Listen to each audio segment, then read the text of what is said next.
Welcome to Shangfa YouTube channel, your trusted source for latest updates across South Sudan and beyond. Today we are discussing an important development involving South Sudan. The United Nations Security Council has decided to extend the army embargo on South Sudan for another year. The decision has sparked different reactions both inside and outside the country. Supporters of the embargo said it is necessary to protect civilians and reduce violence. Others argued that South Sudan should be allowed to obtain weapons to strengthen its security institutions. In this report, we will examine what the decision means, why it was made, and how it could affect the future of South Sudan. Before we begin, please remember to like this video, subscribe to the channel, and turn on the notification so you never miss our latest update. First, what is an army embargo? An army embargo is a restriction that limits the sale, transfer, and supply of weapons to a country or certain group. The United Nations first imposed the army embargo on South Sudan because of concern that weapons were being used in conflict that harm civilians. The goal of the embargo is to reduce violence and encourage peace efforts. But extending the embargo for another year, the Security Council believes that concern about security and civilian protection still remain. Human rights organization Amnesty International welcomed the renewal of the embargo. According to Amnesty International, keeping the embargo in place could help protect civilians by reducing the flow of weapons into conflict areas.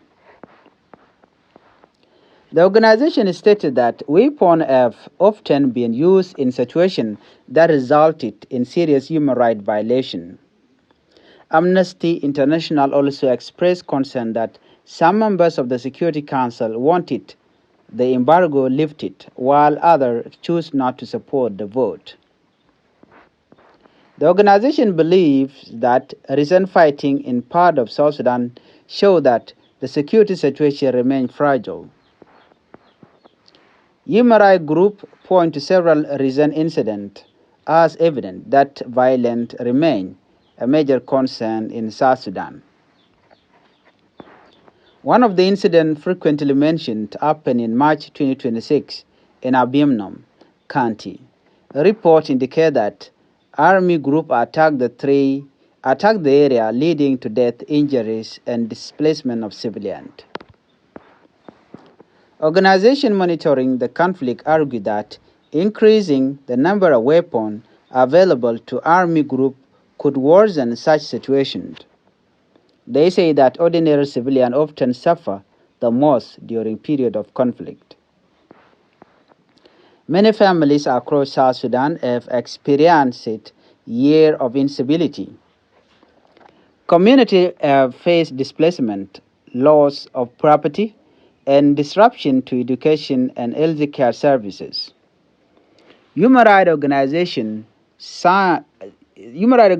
argue that reducing the availability of weapons can help create conditions that support peace and stability. However, some political leaders and government supporters have argued that South Sudan needs stronger security capabilities to address threats facing the country. This debate continues both within South Sudan and among international partners. Human rights organizations have also raised concern about the impact of conflict on women and children. Reports over the years have documented cases of violence against civilians, including women and girls. Advocacy groups continue to call for stronger measures to prevent abuse and ensure accountability. They argue that lasting peace requires justice, protection of civilians, and respect for human rights.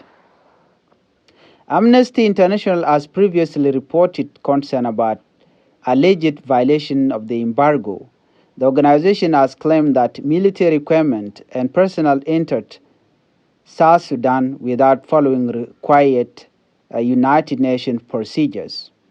It also reported concern regarding the use of military aircraft and other equipment during period of conflict. These allegations have contributed to the ongoing discussion about whether the embargo is being fully respected or not.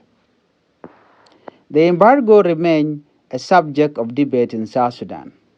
Those who support it believe it helps reduce violence and protect civilians. Those who oppose it argue that South Sudan is a sovereign nation that should have the ability to strengthen its defense and security institutions. Some leaders believe the embargo limits the country's ability to improve national security and maintain stability. As a result, discussion about the future of the embargo are likely to continue. For now, the army embargo will remain in place for another year. The international community will continue monitoring the situation in South Sudan. The focus will be on security development, peace implementation effort, and the protection of civilians. The coming month will be very important in determining whether conditions improved and whether future restrictions will remain necessary. The extension of the United Nations Army embargo represents another significant movement for South Sudan. Supporters see it as a measure designed to protect civilians and encourage peace. Critics believe it limits the country's ability to strengthen its security forces. As the debate continues, many South Sudanese citizens remain focused on one common goal: lasting peace, stability, and development. Thank you for watching. Share your thought in the comment section below. Do you support the extension of the army embargo, or do you think it should be lifted? Don't forget to subscribe for more South Sudan news and analysis.